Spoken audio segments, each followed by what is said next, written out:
નમસ્કાર મિત્રો, સ્વાગત છે તમારું અમારી ચેનલ નેવિકા સ્ટોરી પર એક નવા વિડીયોમાં।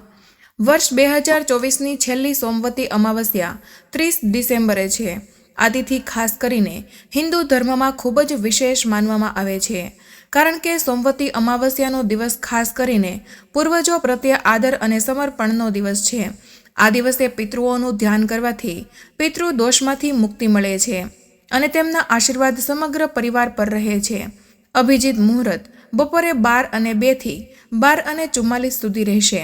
આ સમયે મહાદેવની પૂજા કરવાથી તેમના આશીર્વાદ તમારા પર રહે છે અને તમને કાલ સર્પદોષમાંથી મુક્તિ મળે છે। અમાવસ્યા પર પિતૃઓ માટે શ્રાદ્ધ વિધિ કરવી જોઈએ। આ તિથિએ પિતૃઓ માટે ધૂપ, તપ, તર્પણ, પિંડદાન અને દાન કરવું જોઈએ।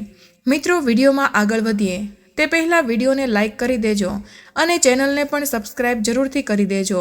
કમેન્ટ બોક્સમાં હર હર મહાદેવ જરૂરથી લખી દેજો અને વિડીયોને અંત સુધી જોતા રહેજો। તો ચાલો આગળ આપણે વિડીયોમાં જાણીએ કે સોમવતી અમાવસ્યાના દિવસે કઈ ભૂલો ન કરવી જોઈએ। તો મિત્રો, નંબર 1 ઉપર છે સોમવતી અમાવસ્યાના દિવસે ખાસ ધ્યાનમાં રાખવા જેવી બાબત એ છે કે આ દિવસે પીપળા, આંબલી, વડ કે મહેંદીના ઝાડ નીચે ભૂલથી પણ ના બેસવું, કારણ કે આ બધા જ વૃક્ષોમાં ભૂતો અને પ્રેત આત્મા વસતા હોય છે। અમાસના દિવસે આ બધી જ બુરી આત્માઓ વધારે સક્રિય હોય છે અને જલ્દીથી જ તમારા શરીરમાં વાસ કરીને તમને વશ કરી લે છે। આથી જ આત્માઓ અમાવસના દિવસે તમારા શરીરમાં પ્રવેશીને તમારી પાસે ખરાબ કામો કરાવે છે, તમારા જીવનને ધનોતપનોત કરી નાખે છે। નંબર 2, સોમવતી અમાસના દિવસે ભૂલીને પણ સ્મશાનમાં ન જાઓ। જો જવું પડે તો લાશની સામે ના જુઓ અને અગ્નિ સંસ્કાર બાદ પાછળ ફરીને જોયા વગર જ બહાર નીકળી જાઓ। જો તમે આ દિવસે લાશને જોશો કે વધારે વખત સ્મશાનમાં રહેશો તો અમાવસના કારણે સક્રિય થયેલી આત્મામાંથી કોઈ પણ આત્મા તમારા પર હાવી થઈને તમને બરબાદ કરી શકે છે। નંબર 3, યાદ રાખો કે સોમવતી અમાવસના દિવસે કોઈ પણ પ્રકારનો તામસી ખોરાક ન ખાવો જોઈએ। માંસ, મચ્છી, લસણ, ડુંગળી ઉપરાંત તમામ પ્રકારની તીખી, મસાલેદાર અને તળેલી કોઈ પણ વસ્તુઓ ન ખાવી જોઈએ। તેવી વસ્તુઓ ખાવાથી માનવીના શરીરમાં નકારાત્મક ઉર્જા ઉત્પન્ન થાય છે અને મગજમાં ખરાબ વિચારો આવે છે।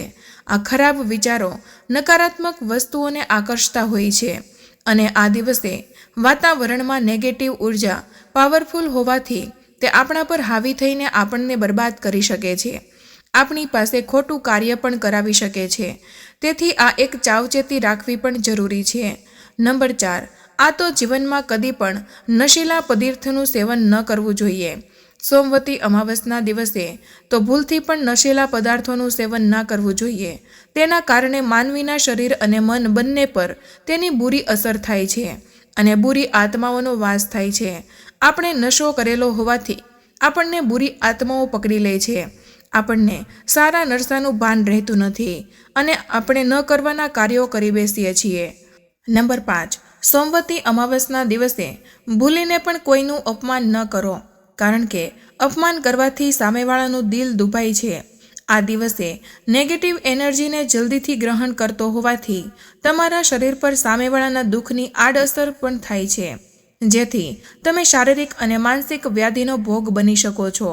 નંબર 6, સોમવતી અમાવસના દિવસે કોઈ ગરીબ, લાચાર કે અન્ય કોઈની સાથે ભૂલે ચૂકે પણ અન્યાય ન કરો, કારણ કે અમાવસના દિવસે કોઈને અન્યાય કરવાથી ન્યાયના દેવતા શનિદેવ તમારા પર કોપાયમાન થાય છે અને તેમનો કોપ તેમના પર ઉતરે છે। તમારાથી બધી જ પોઝિટિવ એનર્જી ખતમ થઈ જાય છે। નંબર 7, સોમવતી અમાવસના દિવસે કોઈ પણ પ્રકારનું શુભ કાર્ય ન કરો, પૈસાની લેતી દેતી ના કરો, કોઈ નવો ધંધો શરૂ ના કરો। કોઈ નવો ધંધો શરૂ કરશો તો નુકસાન થવાની શક્યતા રહે છે। આ બધાનું કારણ એ છે કે આ દિવસે નેગેટિવ એનર્જી ખૂબ જ પાવરફુલ હોય છે અને એ બધી જ બાબતોને પોતાની તરફ આકર્ષી તેમને બરબાદ કરી શકે છે। નંબર 8, અમાવસના દિવસે કોઈ સગાઈ કે લગ્ન કદી ના કરો। જે લોકો આ દિવસે વિવાહ સંબંધી બંધાય છે તેમને સંતાનો થવામાં ખૂબ જ મુશ્કેલી થાય છે અને આજીવન તે દંપતીનો મનમેળ થતો નથી। તે બંને વચ્ચે આજીવન કંકાસ જ ચાલ્યા કરે છે કારણ કે નેગેટિવ એનર્જીવાળા દિવસે આ સંબંધ કથાઓ હોવાથી તે એનર્જીઓ જીવનમાં શાંતિ સ્થાપિત થવા દેતી નથી. નંબર 9, સોમવતી અમાસના દિવસે કે કોઈ પણ અમાસના દિવસે અન્ય કોઈના ઘરનું ભોજન કરશો નહીં. હોટેલમાં પણ ખાશો નહીં. પોતાના ઘરમાં બનેલું તાજું અને ગરમા ગરમ ભોજન જ જમવું. ઠંડુ ભોજન પણ ના જમશો, કારણ કે અન્યના ઘરે કે હોટલમાં ખાવાથી જેણે ભોજન બનાવ્યું છે તેની અથવા તો જેનું ભોજન છે તેની નકારાત્મક ઉર્જા તેમાં સામેલ હોય છે અને એ ભોજન તમારા પેટમાં પડવાથી તમારામાં પણ નકારાત્મકતા આવી જાય છે. ઠંડુ ભોજન જમવાથી પણ પડ્યા રહેલા ભોજનમાં બેક્ટેરિયા રૂપે જામી ગયેલ નેગેટિવ એનર્જી તમારામાં પ્રવેશીને તમને શારીરિક અને માનસિક રીતે હેરાન કરી શકે છે. નંબર 10, સોમવતી અમાસના દિવસે સંપૂર્ણ બ્રહ્મચર્યનું પાલન કરો, કારણ કે શારીરિક સંબંધ એ ઉન્માદી હોય છે. ભૂત પ્રેત વગેરે આવી ઉન્માદી બાબતોથી તરફ વધારે ખેંચાય છે. તેઓ શારીરિક સંબંધ બાંધનારાના શરીરમાં ખૂબ જ ઝડપથી પ્રવેશી શકે છે.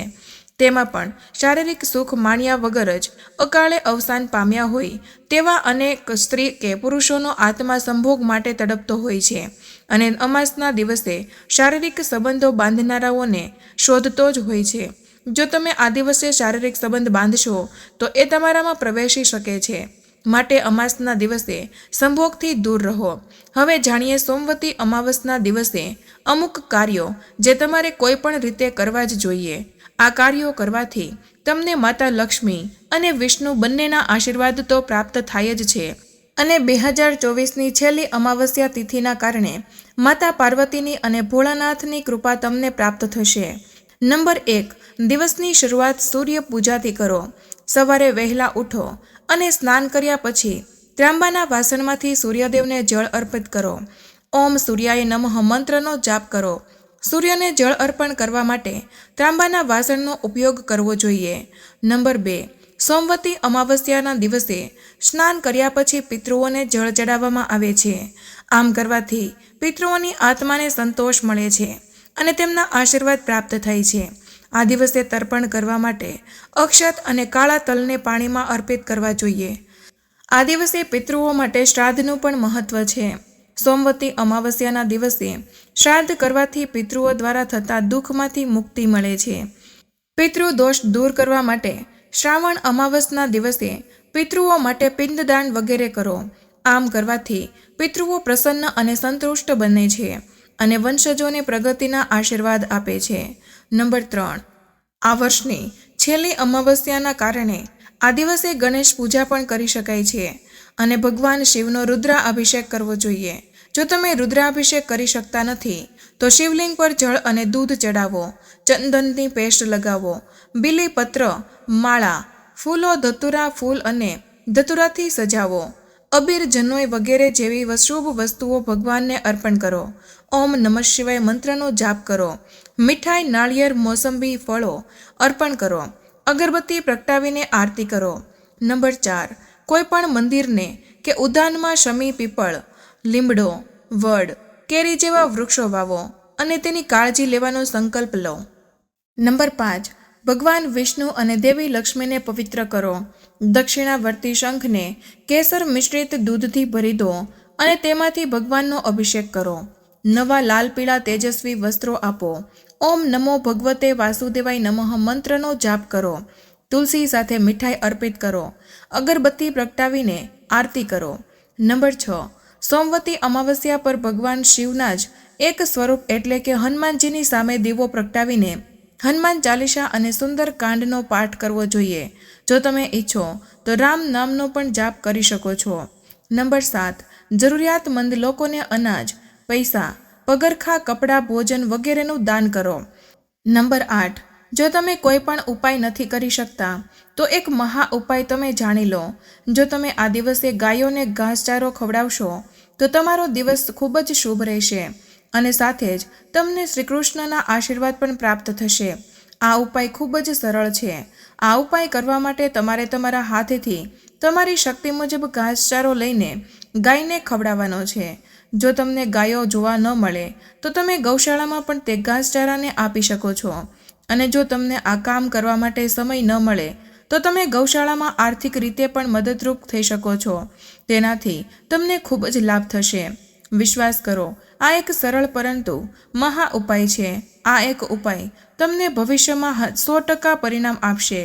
તો મિત્રો, તમને અમારી આ માહિતી કેવી લાગી તે કમેન્ટમાં જરૂર જણાવજો. પસંદ આવી હોય તો લાઈક અને તમારા મિત્રો સાથે શેર કરજો. ચેનલ પર નવા હોય તો ચેનલને સબસ્ક્રાઇબ કરવાનું ભૂલશો નહીં. મળીએ એક નવા વિડીયોમાં. ત્યાં સુધી બધા જ મિત્રોને જય શ્રી કૃષ્ણ. ધન્યવાદ.